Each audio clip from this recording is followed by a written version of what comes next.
Hello, Andrea. Hey, how's it going? Good. How are you? I'm doing good. I'm Uh, excited to be here. Oh, I am so happy to have you. I have been excited to interview you ever since I originally found you on Instagram. So, thank you for being here. Yeah. So, as we get started, I'm just going to share a little bit about Andrea. I want to introduce her to you. She is so amazing, and you guys are going to love her strategies for screen time. So, this is Andrea. She's from Better Screen Time. And Better Screen Time, you will learn positive strategies to help your family know when and how to make the transition to screen time without letting screen time take center stage. And I love Andrea's bio. She has a passion for teaching. She has a BA in secondary education, and her experience ranges from teaching preschool swimming lessons to college level Spanish. I love that. However, the Yep. greatest learning has come from her daily work as a stay at home mom of 5 children. The past several years, she has also worked from home as an admin for a motherhood website, a health coach, and a podcast copywriter. This means she knows what many moms are worried about, can help you create goals and action plans, and knows how to boil things down to key takeaways. Yes, she is excited to use these skills to empower parents who crave positive interactions with their kids when it comes to screens. Yes. Oh, and she has a book that came out this fall, right? Yes. Just Yep. come I've out. got it right here. Yeah, creating a tech healthy family. And Yes. I love that from the get go because it's not saying screens are bad, don't use them, this whole guilt thing. It's healthy screen hmm time. Yes. Yes, I love it so That's much. my goal. Yeah, so we are so blessed to have you here, and I'm super excited to dive into our questions. So, the first question I had, and I knew it was going to be the first thing, was tech time leads to tantrums in my house because my kids do not want to turn their technology off. So, what advice do you have for parents to help the kids transition off of screen time? Yeah. Well, I think the most important place to start here is understanding why that's happening.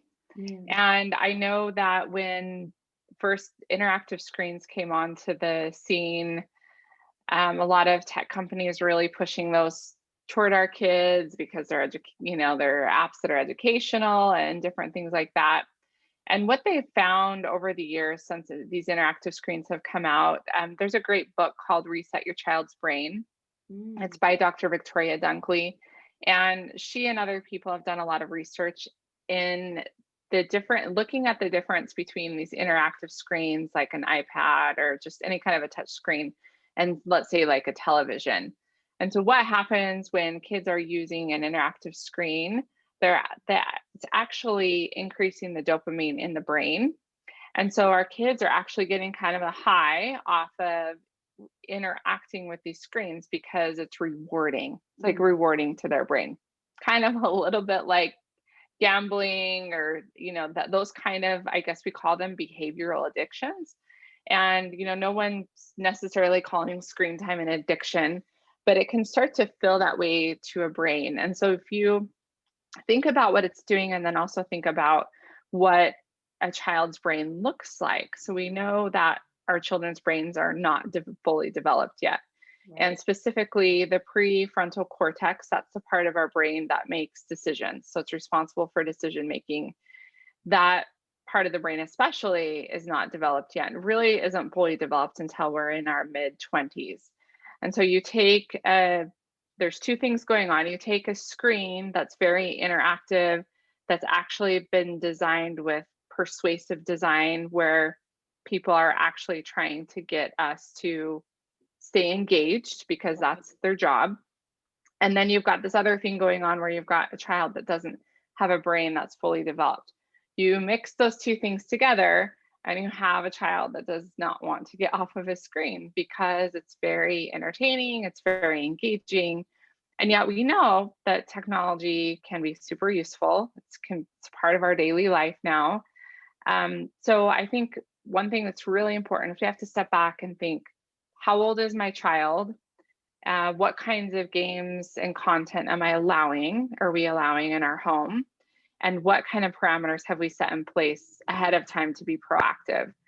And so, really, like when parents ask me, well, what about my young kids? I say, don't let them play a touch screen. And when I say young kids, I'm talking like 5 and under. We really, it's just not what they need. And if you need a break as a mom, I always recommend just letting them watch a slow moving television program. And that's actually what is recommended by the research, is something that's not so engaging. It's something more like Mr. Rogers or Sesame Street or even Daniel's Tiger. It doesn't necessarily have to be something from my era, like from my childhood, but those things are really great examples of quality programming that is slow paced, that's not really going to spike the dopamine like an interactive app will on a touch screen. And so I think being mindful of what kind of screen time are we using. And then as we look at our older kids, we know that especially even now, given the pandemic and all these things, a lot of our kids are on screens for school and different things like that. So then thinking about, okay, have we made a plan as a family as far as what kind of apps we're allowing, what the content's like, and just being really, I think, mindful and intentional of that. And that, that comes back to really our book and our course in creating a family tech plan together with your kids. Mm. Yes, creating the tech plan with your kids. So this kind of leads into another question. So I had wondered, what are the best strategies for setting limits with our kids that encourage their buy-in? And if I had to guess, it's probably part of this course. Yes. Yeah. And so tell us a little bit about that, because I know parents are thinking, yeah, I can create these rules, but then it's just going to be a constant battle and I'm going to be even Yeah. more exhausted, right? So yeah, tell us a little bit about this. Yeah, and I learned that from experience, really, is doing it the wrong way. Yeah. And so when I, again, like our family was very low tech, and in some ways we still really are. I still, for my younger kids, really promote very little screen time. But I do feel that at some point we start teaching our kids. And so as my oldest was about middle school, that's kind of when we started to hit a brick wall around 2017, when I felt like portable devices became mainstream. I suddenly had an almost teenager, not a toddler anymore. And I thought, we've got to have some rules in place. And so I sat down, told everybody, I talked to my husband, we talked about what the rules we thought should be. And I laid it all out, and I got a lot of blank stares, shoulder shrugging. I'm like, oh man, mom's like so overreacting here. Like, this is not a big deal. And as I watched their reaction and I watched how it was not really effective the way I was trying to enforce those screen time rules, I thought there must be a better way. And that's when I started doing a lot of research. I kind of went back to a TED talk that's by Simon Sinek, has nothing to do with screen time, but he talks about starting with why, and how if we're trying to engage with other people and to really get them on board with what we're doing, that we need to talk to them about why it matters. And so I thought, yeah, I guess I mean, I kind of scared my kids into it, but I didn't really talk to them about just being wise and why this matters. So we started with these conversations, which are in our book, and we did a thumbs up and a thumbs down list, and I just asked the kids, like, what do we love about tech? And we made a huge list of all the things that we liked, and then we did our thumbs down list, and your kids will know, like anyone that's watching, your kids will know what things they need to watch out for, and likely you've talked to them about those things. And so we made the big list of things, the thumbs down list. And it really, at that point, we weren't making any rules. It was like this opportunity to really think this through, like the good and the bad. And I read an article that was written by Richard and Linda Eyre. They're some of my favorite parenting mentors. And it was all about how, as parents, that we can see this tech problem as an opportunity to teach our kids the skill of discernment, which that skill is just the ability to see between good and bad. Or we can just like throw our hands up in there and panic, basically, and wring our hands, I think was the language that he used. And I thought, oh, that's so me. I just been this hand wringer, like, I'm so worried, but yet it's here. And so I thought, wow, what if I can instead change my mindset and think of this as an opportunity to teach my kids the skill of discernment? And that's really where that started. And then into the next discussion, we talked about where will we use screens, what will we do on them, how long, and all of those kind of things. And that's really where that buy-in comes in. And yeah, if you've got older kids like teens, they still might shrug their shoulders. We definitely had some of that. But again, I think if we're letting them know, like, this is a privilege to be able to Yes. use technology. And so if we want that privilege, then we all need to come up with some rules together. And if we can't have calm conversations, then we're not responsible or mature enough to be able to use those devices. And that's really what it came down to. And so sometimes it is like a waiting game. Like, I guess we put the devices away until everybody is to a point where they can have this calm conversation about how we're going to use tech.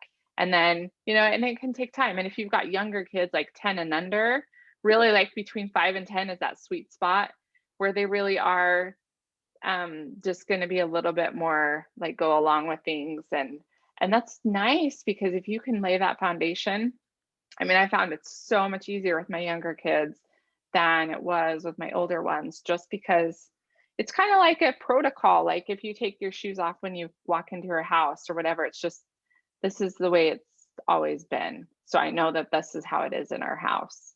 I don't take a screen in the bedroom or whatever that might be, but Mm. having those conversations, that's really where the buy-in comes in. Right, right. I love so much about what you said. And I feel like I have all these, like, oh, I want to talk more about such and such. And one of the things that really struck me was that the wringing of the hands and how I think that is one of the biggest reasons any in any domain. I mean, whether it's screen time or anything else, that moms and special needs moms get discouraged and get worried is that it's like we have all these like, am I doing enough? Am I doing too little? Am I doing this right? I don't have the answers. I have the best guest parenting handbook, which is what my mom called Yeah. it. And so when you have a plan, when you have language and you can come back to that, it's like all of a sudden you're empowered instead of frantic or just Yes. reacting and screen time, no one gets it, or whatever. Yeah. Yes. Yes. So The overreacting. I love the way you said it, because, and it stuck out to me because what I get from my son is, um, screen time. Electronics are not a privilege, mom. They're a part of life now. Like, get over it. Like, he gets really some attitude with me, and sometimes I Hmm. I do. I kind of just feel like it shuts me down sometimes. And Yeah. so I like what you said. You were like, "Well, until we can have a good conversation around this, we're just gonna have to put the screens away." I Yeah. love that. Yeah, and I think it is important for our kids to understand that it is a privilege. I understand that a lot of our schools have given the kids device to do homework, but then again, like when the homework's done, we're putting this away because you haven't earned that privilege yet. And it really is. It just takes a lot of, given the interactivity and just the, I don't know, just how screens can really suck us in. It really is, you have to have some maturity and be able to be a little bit responsible to handle that. Right. And another thing that you said that stood out to me was the why, and starting with the why. And one of the reasons why I like that so much is because for me, I can get really gung ho at the beginning. Like, this is the plan. This is the sticker chart. This is the picture story cards I made or whatever. And then I can get burnt out when I maybe don't have the buy in, or they fight with me on it or whatever, and I lose energy. And so I think starting with the why not only helps the kids, but it also helps us to Yes. follow through because we know why we're doing it. Yes. So that's super powerful. Yeah, and I think along with not only just to back up, like even thinking about the screen time as a privilege, I think an even more powerful thought is to think of ourselves as leaders in our home. Mhm. And I know that was another mindset shift that I had where I'm like, I realized, yes, I'm the parent, and sometimes that doesn't feel like this empowering role, but truly it is. And I know for me, if I started thinking of myself as a leader, that I'm leading my family, and in this case, leading my family to better screen time habits, then I just feel like that's so empowering to think, really, who else are your kids going to look up to? It's you. And you have that, it can feel like a weight on your shoulders, but you can also just think, no, I'm going to square my shoulders up and I'm going to lead my family because if I don't do it, who else will? Yes, I actually have a visual in my mind of like, you can think of it like you're carrying a backpack of like, this is a heavy load, or you can think like, like it's coming out of my heart and I'm sharing it. Yeah, And it's like, I love that. boom, and it's Yes, like, I am this leader. I am a mom. yes, Yeah. yeah.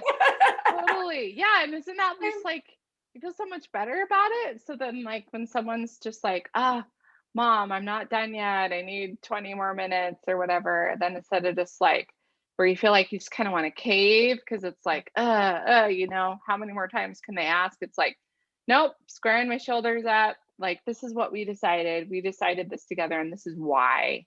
Like, because yeah, I want you to have a childhood. I want you to be able to have face to face interaction with people.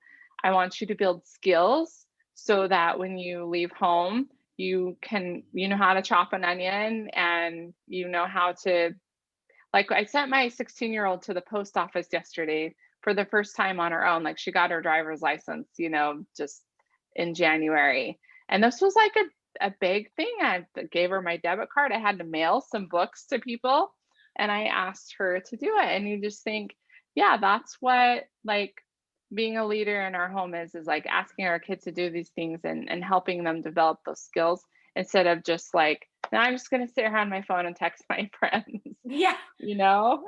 right.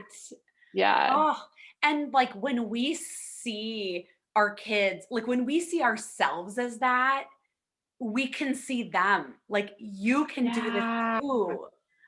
I'm so Yes. inspired right now. Oh, yay. I'm glad.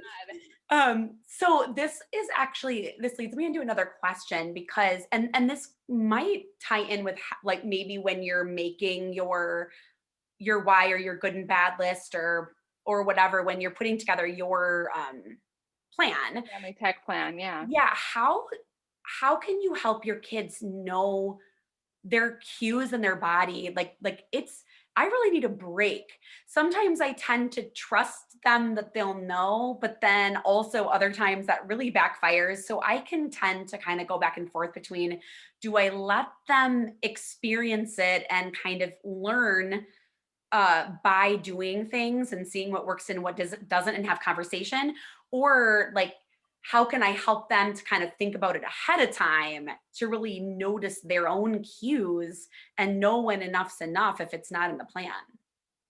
Yeah. I think it's a process, and expecting our kids to be able to self regulate at a young age, I think we're asking too much. Yeah, But definitely as they get into middle school and high school, we do want to start teaching them that. I still don't believe in like completely just like, oh, you can spend 9 hours on video games and let's see how you feel. I think that's just part of our role as parents is to be there to encourage and to say when enough is enough. But yeah, as they get a little older, they definitely have to start experiencing some of those, I guess, bad side effects. But actually, in our book and in our course, we have one of our discussions is all about learning self awareness. And mm, so we specifically talk about video games, social media, and endless streaming. So just like thinking of YouTube, Netflix, and those kinds of things. Because I find that those are the three areas where we typically need that skill in being right. able to stop. It's like the games, the social media, the endless YouTube. I think that's when we really need those cues. And so what we did as a family is we made our list of things that we want to do when we're bored or when, yeah, somebody's been on a screen too much.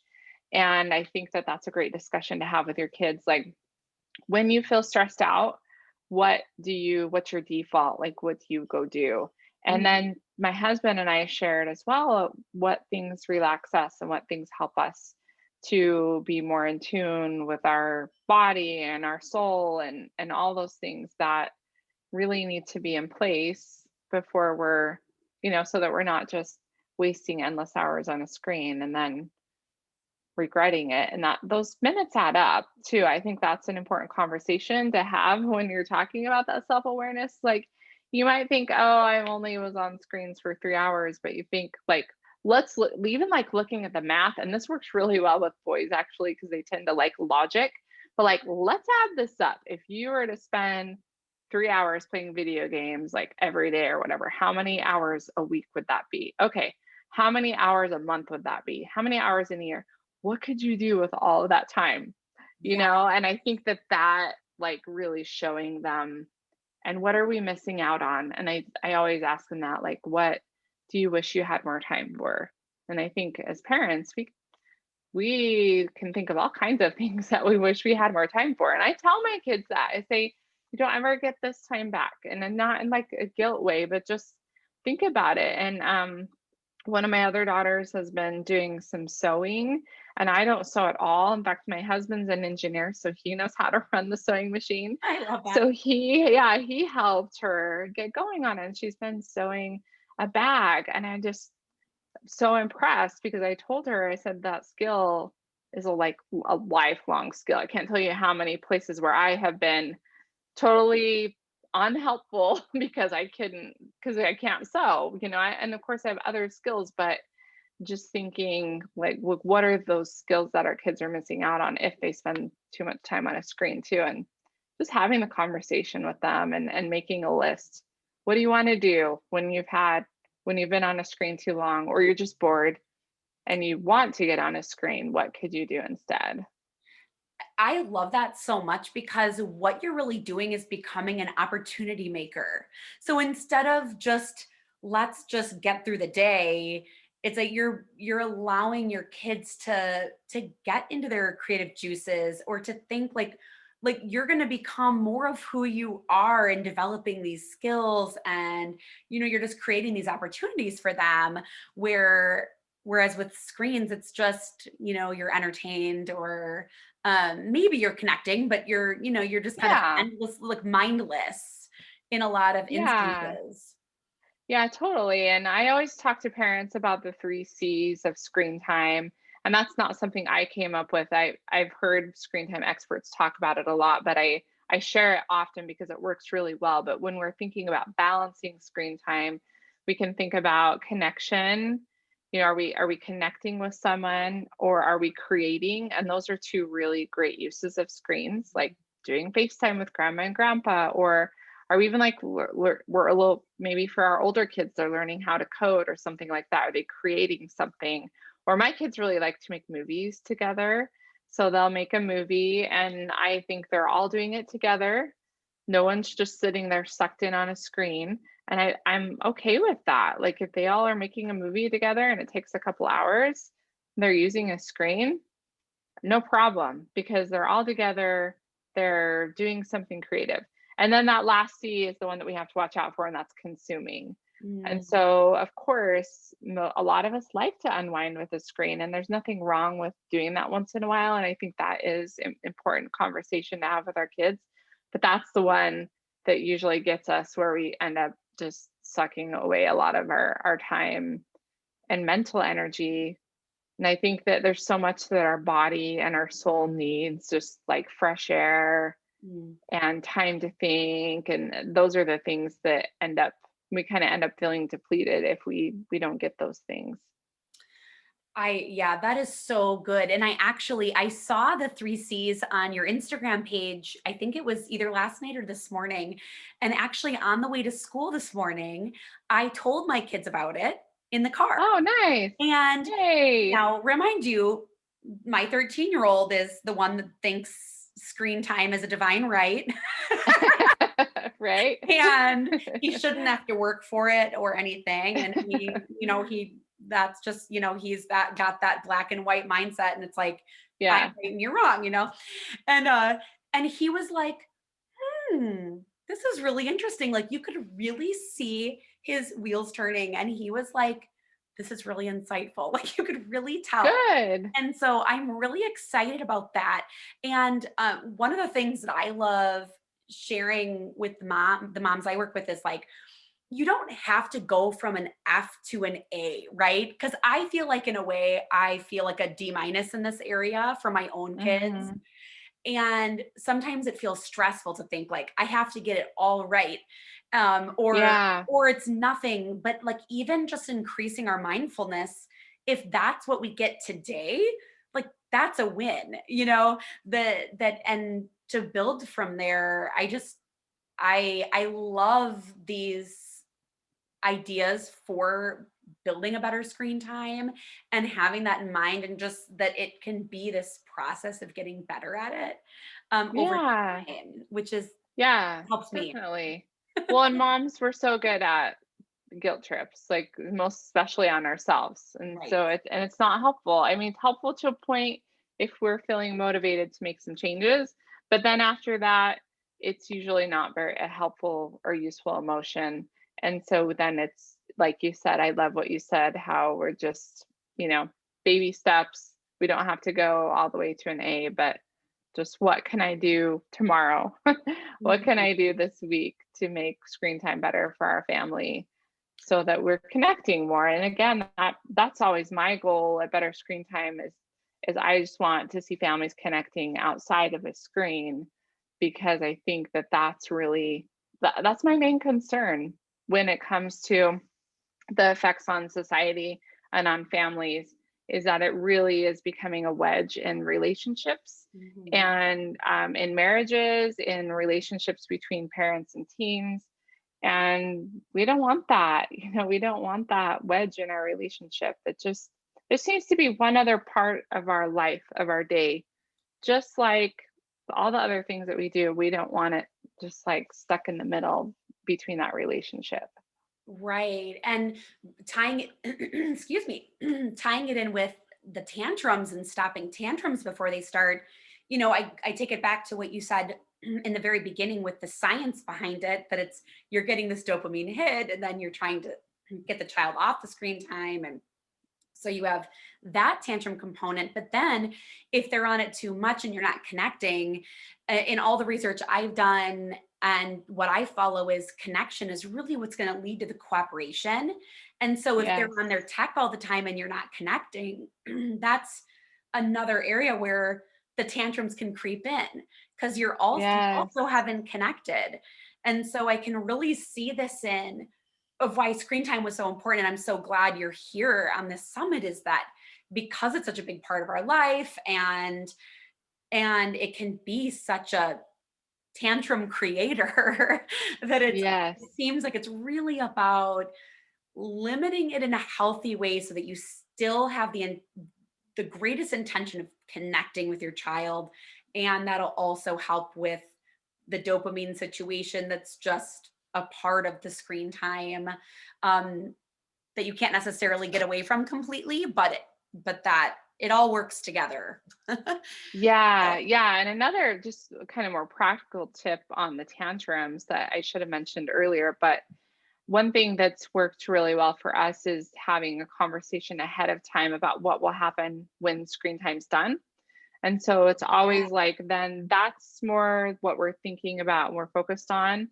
And one thing that works well for younger kids is really, I always tell parents, reward your kids with your time instead of screen time. Oh, And so thinking about what can we do together when you're done? So if your kids ask for a turn on a device and you decide, okay, we've got 30 minutes when the timer goes off, let's go jump, or what do you want to do together? Yeah, I always like to ask my kids, what do you want to do? Let's go jump on the trampoline. Or if maybe you can't go do something, you can still give them a plan of what they're going to do when they're done. And Mhm. that's just good because then like screen time isn't the ultimate reward. And I really try to teach that to parents. Like we don't want to create this habit loop, this cycle of like screen time's always the reward. When I do everything I'm supposed to do, it's always the reward. Instead, we kind of want to vary things so that there are different rewards and also that we're trying to reward them with our time, Mm. when we can too. Oh, that is so brilliant and also just really moving. Like, and it also is setting the expectation. So there's so many good things about this. It's like you're setting the expectation so it makes the transition easier because the child Yeah. knows what's coming next. And then you're spending quality time with them, which is going to ease the dopamine drop. So that is such a good tip for limiting the tantrums around screen time. I love that so much. I'm so Um, glad. Yeah, it's works really well. And again, my young kids don't really spend a lot of time on screens just because of all the research that I've done, but they're also at really good ages and they play well together. So they're 9 and 6, and I feel like they're old enough. It's not like when you have a 3 and a 4-year-old and you're just like, I gotta make dinner and you're going crazy. That's when like, yeah, you might turn on a show or something. But honestly, I can tell them go play outside for a while, and then they'll go play outside and they just know in our home that's the expectation, and that they'll do screen time a couple of times a week. And then with my older kids, definitely a little more leeway because I'm trying to give them a little bit more freedom and teach them as well. There are still limits and boundaries in place, but again, I know that they're getting old enough that they have to start learning a little bit more about those boundaries. So, Right. That makes sense. And I actually really appreciated the permission of watching something like Daniel Tiger or Little Einstein or whatever show that you feel like is really quality programming that we yeah. don't have to feel guilty if we need to fix dinner. Because sometimes Yeah. a lot of parents are like, I don't want to put my kid in front of a show. It's like we kind of we limit ourselves from feeling okay about certain things, and then we feel bad. And again, like no mom guilt allowed, and I Yes. love that. Like use a quality show. That's a better option than doing an iPad game or something. So that's Yeah. And again, like sometimes, like we still have to be realistic. I mean, I've had 5 kids and I never lived by any family. So I yes. didn't ever have like consistent help with Oh, my mom would come when I would have a baby, but other than that, like I didn't really ever have help and I stayed home with my kids. So I would have been the consistent caretaker of my kids. And so I know how hard that can be and that there are days when you just want to throw in the towel and just like for your mental sanity, you might need to turn on a show for an hour. But again, like I think just being mindful of this is something I do maybe when I'm making dinner, or this is something I do, and you have a limit. yeah. And the kids kind of know that, yeah, when that show's done, whether it's 30 minutes or an hour, it goes off and then we move on with life and we do other things. And that's just one small part of our day. And I think that what's challenging now is that the way things have been designed, that a lot of shows they'll just keep playing. And so again, we have to be more mindful than we used to have to. Like I used to go get DVDs from the library and like when the DVD was done, then we took it out. And yeah, and now with my younger kids, it's so different with Yeah. Amazon and Netflix and Disney Plus. And so yeah, you just really deciding ahead of time is so helpful. Yeah, and that's when the timer is super helpful. And at least we can say, Yes. "Hey Siri, set it," or "Hey Alexa, set a timer for." Yes. At least we also have things at our disposal that we didn't used to have. It's so true. Yeah. Yeah. A lot of those Timer. things help us. Right. Oh, for sure. Yeah, and I think honestly when you've decided as a parent, okay, like what I feel comfortable with is 1 hour of TV a day or whatever it is, and I use it at these times for this purpose. This is my why for this. Then Hmm. it's like you don't have to feel guilty, and Yeah. they're playing outside and they're doing these other things too. So I love that permission. I did have one more question before we wrap up. That is another potential area for tantrums or meltdowns. When the kids get older, more of a meltdown or emotional stress And that has to do with cyberbullying. And I didn't know if you had any tips for support around that, any big emotions that our kids could have around that, and how to protect them and have some strategies. Yeah. So do you mean like protecting them from being cyberbullied? Is that kind of what you're Yeah, thinking it or? could be protecting them or giving them strategies around, basically just, is there a way to limit that potential using when Yeah. they're using screens? I think again, it comes back to these conversations. So one of our conversations in our book is just about online safety. And so we bring up that topic of cyberbullying, but we talk about what it is. Like sometimes we assume that our kids just know, but let's have a conversation of what cyberbullying is. How would you know if someone's cyberbullying you, and what should you do? And so really the kids, I think a lot of these conversations are coming up at school, as far as like I know our teachers have talked about this. So but my kids were like, yeah, we know to block someone and Mhm. to tell our parents. And I think always letting your kids know that you should be the first line of defense, that you want to know if someone has said something to them, or because and I think too letting them know that other people could potentially find out, whether that be like the school resource officer or a teacher. And so it would be much better if a parent, knows about this ahead of time rather than getting a call from a school or from another parent, which totally can happen because sometimes our kids don't want to open up and don't want to tell us. But letting them know too, like how they should expect to be treated online, and Mhm. that it's not okay if someone is using profanity at you or they're saying mean things. And to I always think it comes back to teaching our kids about having that strong sense of self and knowing what their identity and their purpose is. And that's why I really think it's important that kids spend a lot of time offline before they're kind of thrown into that when they're teenagers, because we don't want them looking to a screen for that sense of identity and that sense of purpose. That's really what your childhood is for. And so we want to give them that gift of, just riding their bike down the street and crashing and skinning their knee. They're developing that resilience. We want them to be building that resilience in those types of settings, not from like being on watching a YouTuber online and being like, oh, I want to be like this person. So I Right. think it kind of starts with that. That's building that strong sense of self. But then, yeah, just having the conversations with them about what cyberbullying looks like, what should they do? They should block, they should report, they should talk to a parent. And and yeah, I think that's just comes back to having those conversations. And then as a parent, I think too, talking to our kids about not talking to people online that they don't know.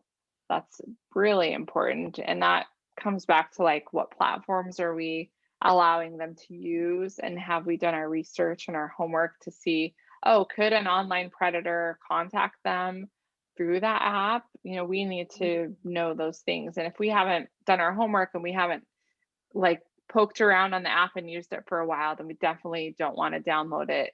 And that, it's kind of a different angle than cyberbullying, but it can all kind of be related. Those online predators are definitely, there are just a lot of things that can come up. And Right. then teaching our kids how to treat other people, right? And that comes back to we have a conversation in the book about being responsible and being emotionally mature. And what does that look like? And one of the things we talked about is it means being kind to your siblings. So if we can't, no one's going to be perfect, but if we can't be treat the people in our home with kindness, how might we treat someone online when they can't see us or know who we are? So let's really focusing on that kindness in the home and how we treat people. That does it translates to how we'll treat people behind a screen. So Wow, that is so powerful. I love that. And it sounds like a lot of what we talked about is in your book, right? If parents want to yeah, check it out. And I know I am like, yep, I need same this here. book. And it's more of a workbook, right? Why don't, as we wrap up, I'd love to for you to tell our viewers where they can find you, how they can connect with you, and then, yeah, just share a little bit more about this book because I know I'm personally really excited about this. Yeah, well, I spend so much time reading like 200-page books about screen time, which has been so helpful. But I know not every parent really is going to do that or wants to do that because, again, like everyone's got their different focus, and especially like your parents, I'm guessing they're probably reading 200-page books about special needs and about whatever certain need that their child has. And that's really kind of where your focus has to be, and we just can't do everything. And so I thought parents just need something that's super simple so that they can dive right in and have these conversations with their kids. So I think it's definitely meant for parents who are aware that there are pitfalls with screens, which I think most parents are now, but it's just starting this conversation with your kids, like doing a family, some people call it family council, some people call it just like a family meeting night. You can make it formal or informal. We got out like a whiteboard and like big post-it paper and really brainstorm together because I think that there's power in writing things down. And then we would post it so the kids could remember what we talked about. Yeah, and this kind of stems from our course. We have a course called Creating a Tech Healthy Family. And really, the difference between the course and the book is in the course, I'm helping parents with their own tech habits first. So kind of Oh, help okay. them, yeah, help them. And the book doesn't have any of that. The book's just like, here's the conversations to have with your kids. But in the course, I'm doing a little bit more hand holding, accountability, and we do a monthly AMA where it's ask me anything. So Oh, parents can come and talk to each other about the different struggles that they're having and ask me what they want. And then we have a course called Untangling Teens in Tech, and that's specifically for parents to do with their teens. It's more of a one on one approach. So, like creating a tech healthy family is kind of the family approach.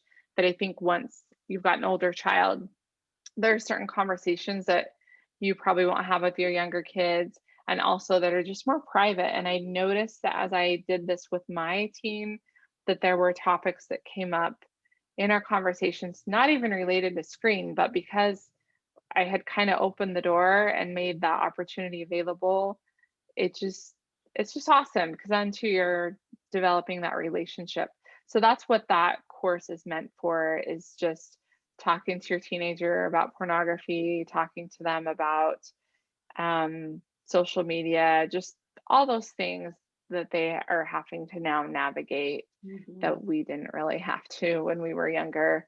Um, yeah, and then our website is betterscreentime.com, and you can find us on Instagram and Facebook. And yeah, I'm happy to help. I'm here to just help parents not make some of the mistakes that I made and learn from just what I've learned over the past few years. So Wow, I am so inspired and I also just appreciate like you are a true expert in this and I have so much gratitude that you were here to share with us and I'm going to have the link to your book and your website so people can find you and I am sure there's going to be people interested in the course cuz that just sounds like I don't know who wouldn't want that course. Like I can't think of any person in my life that would not want that course.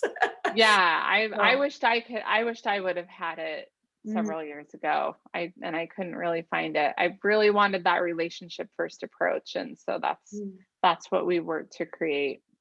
I love it. Thank you so much for being here. Yeah, you're so And welcome. yes, and sharing with us. And I hope you have an amazing, it's Friday for us. It may not be for Yes, our it viewers is when they're watching, Friday. but I hope Right. you have an amazing weekend. Well, All thank right. you so much, Anna. It was really great to meet you and to, yeah, chat. And I hope this helps those of you watching. Yes. Thank you again. Take care. Okay, thank you. Bye.